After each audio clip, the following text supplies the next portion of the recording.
Ladies and gentlemen, welcome to another episode of BPozitive. Today, our special guest is someone who I unfortunately had to go through with elementary school and high school, and now here we are. This individual, alhamdulillah, has become successful in his educational years and is now in medical school in the UAE. Without further ado, please welcome Mr. Ram.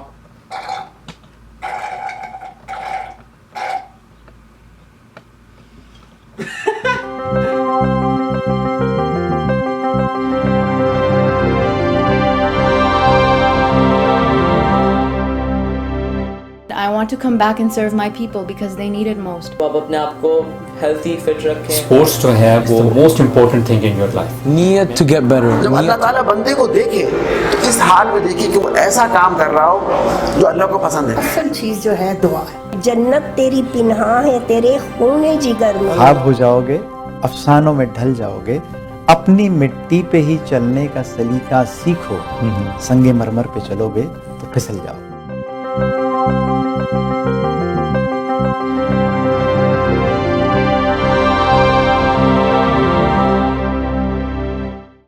Welcome back, ladies and gentlemen. So as mentioned today, our special guest is Mr. Ramis Khan.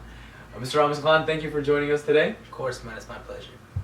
Alright, so we know that you are studying medicine right now currently, correct? So why did you pick medicine as, your goal in life, what you want to achieve?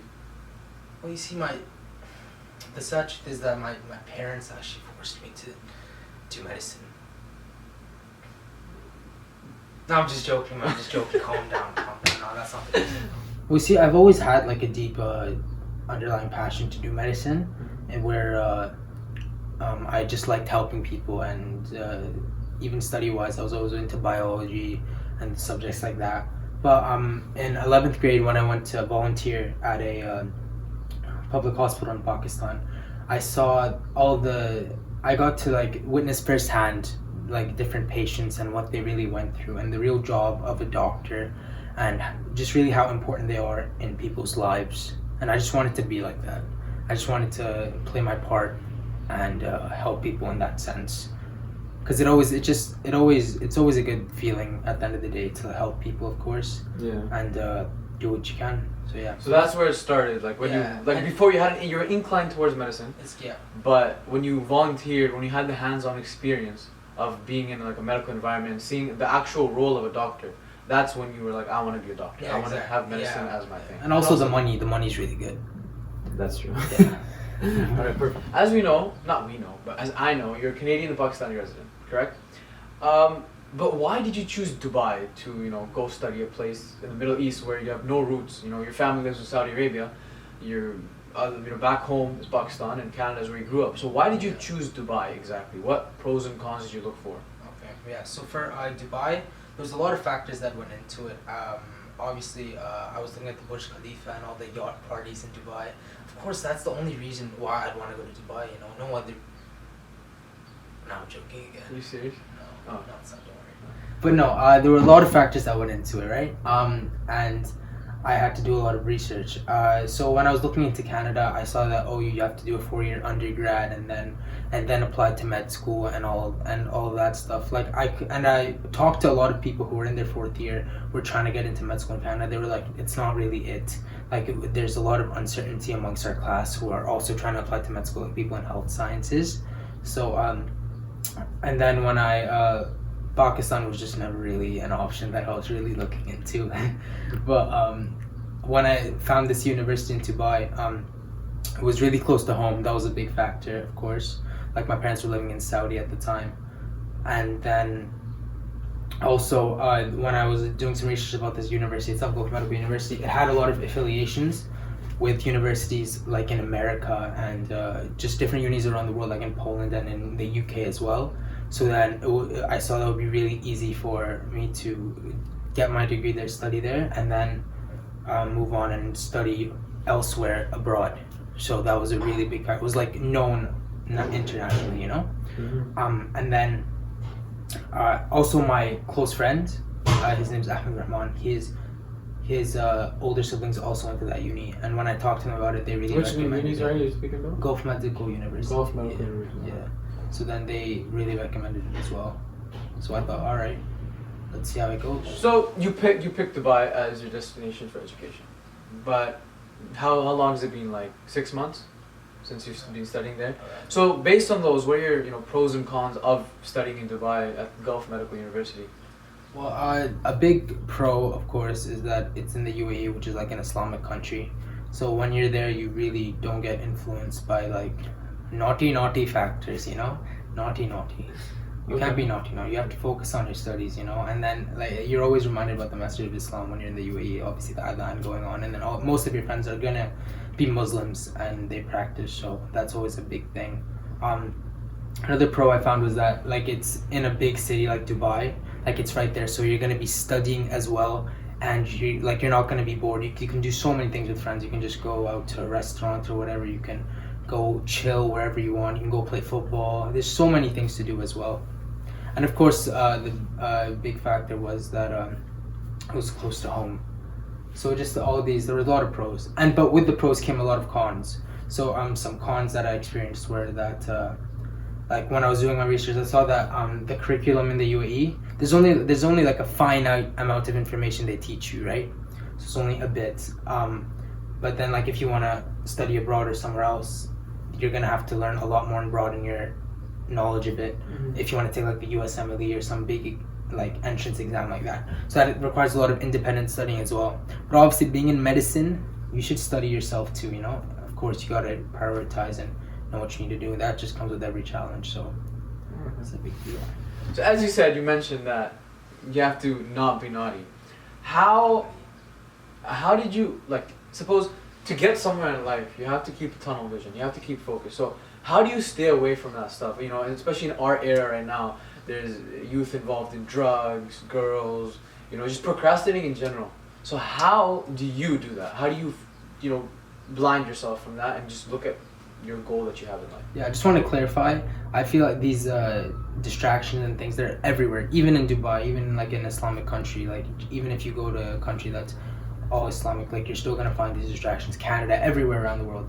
So what I would do is I just remind myself every day, like I just have like a set of goals for the day and just remind myself that these are the goals I need to achieve, and any like small satisfaction or like go hang out, like anything that's just gonna give me a small amount of like, it's fun and this and that is not worth it at all, Like if the boys call you up for FIFA at 3 a.m, no way I'm going, man. I have an exam tomorrow, You gotta take it seriously. Moving away from your family is very tough, and something that I'm kind of scared about because I'm going to university myself this year, inshallah. So how did you overcome that, separation, kind of that post, phase? Because it's hard, honestly. We live with our parents, we see them every day, we eat our mom's food, all this kind of stuff. So how did you adapt to, that kind of change? What helped you? Yeah, okay. So when I first began living alone, it was the hardest thing, and honestly it just comes with a lot of like experience too. You're gonna make mistakes, you're gonna mess up at the beginning.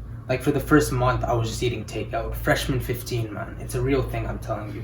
I had the biggest belly, man. But then I really got myself together. I there's a lot of friends, like even if you yourself aren't that independent in terms of like living, you're gonna meet people that like know how to cook, know how to do this, like learn things from them, learn things from your environment, and always like remember that you're there for a bigger purpose. Don't get distracted here and there. Like if you don't have your stuff together, if you're like ordering out all the time, not studying because you're distracted and this and that, you need to just literally sit down, get your stuff together, and remember that this is about you. You need to be organized. Okay, that's a given. But look, for us, especially in Pakistani communities, Arab communities, our parents have nice tight reins on us. They're always keeping tabs on us. What are you doing? What time you're going to bed? When you wake up? What you're eating? Who you're meeting? All this kind of stuff. And right away, you get all this a wave of freedom. You know what I'm saying?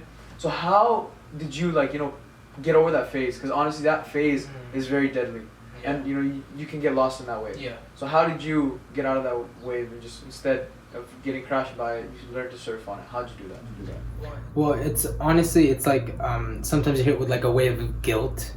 Obviously, it's like a try and fail kind of mechanism. At first, like you get it, you feel like really good about yourself. Like, yo, I have all this freedom.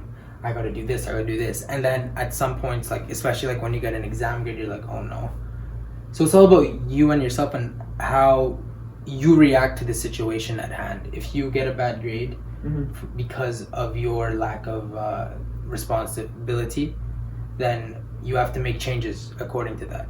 And that's all dependent on you and how much you really care about your grades and how much you really care about what you want to study and what you want to become. How serious are you about your goals? It all comes from within.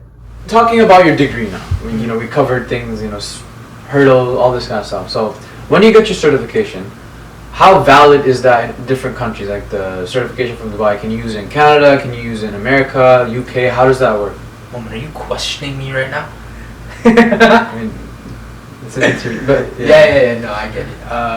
But with my degree, there's a lot of course, I told you I did a lot of research before coming to it, of course.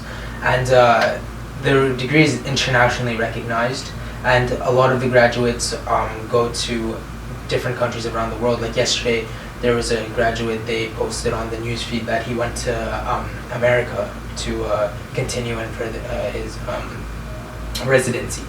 So yeah, when you get the degree, you're you're eligible to take different entrance exams, like the USMLE for America, MCCEE for Canada, and based on how hard you work, it'll determine if you get a seat or not. So basically, the Dubai degree enables you to work as a doctor in Dubai, correct? Yeah. But if you want to work abroad, so if you want to go to the US, you have to take the USMLE. Yes. And then Canada has its own exam and UK has its own exam. Yeah. And if you pass that, then you can, become a doctor in that nation that you're Inshallah, yeah, after some time and work and hours put in. Yeah, but the degree does allow you to just work right after in the UAE, which is great. We can determine that from this interview, there's some things we know that in order to have success, you have to keep a tunnel vision. You have to stay focused on your end goal. There's going to be hurdles in life, there's going to be challenges, but it's important to keep on striving to see your long-term goal. Whether that's you want to be rich, whether that's you want to be more Islamic, whether that's helping others, making your parents proud, you just need to define that goal. And as Ramis was saying, medicine is hard, leaving your family is hard, but if you put in the right amount of hours, dedication, determination, it's all possible. So Ramis, if there's anyone, trying to go into medicine, trying to take this path, what would you advise them, or do you have any advice for them that would help them on their path? My advice would be to, something I would have told my younger self, would be just be careful about what university you want to go to, of course. Do your research beforehand. Just make sure that it's what you want. You'll be able to adapt to it, because the whole environment and everything plays a factor. You need to realize that. It's not just, oh, I got into this big university, oh, it's great. There's so many more factors that come into play, and you should take them all into consideration before choosing one. And another big message that I tell myself is always prioritize yourself and your own goals before anything else. Of course, that's a given, but it can't be stressed enough, because a lot of people just give in to others and, oh, I need to please this person and this person, but then their own well-being and satisfaction is not, it's jeopardized. You need to remember why you're there, because your parents put you there to study. Of course, have a balance, have fun, play FIFA with the boys at 3 a.m., have fun, play football, but at the same time, finish your stuff, get your work done, and you'll be set, inshallah. Yeah. Well, that concludes our interview today. I'm Moumin Mahmood, your host for today. Till next time. Be positive, everyone.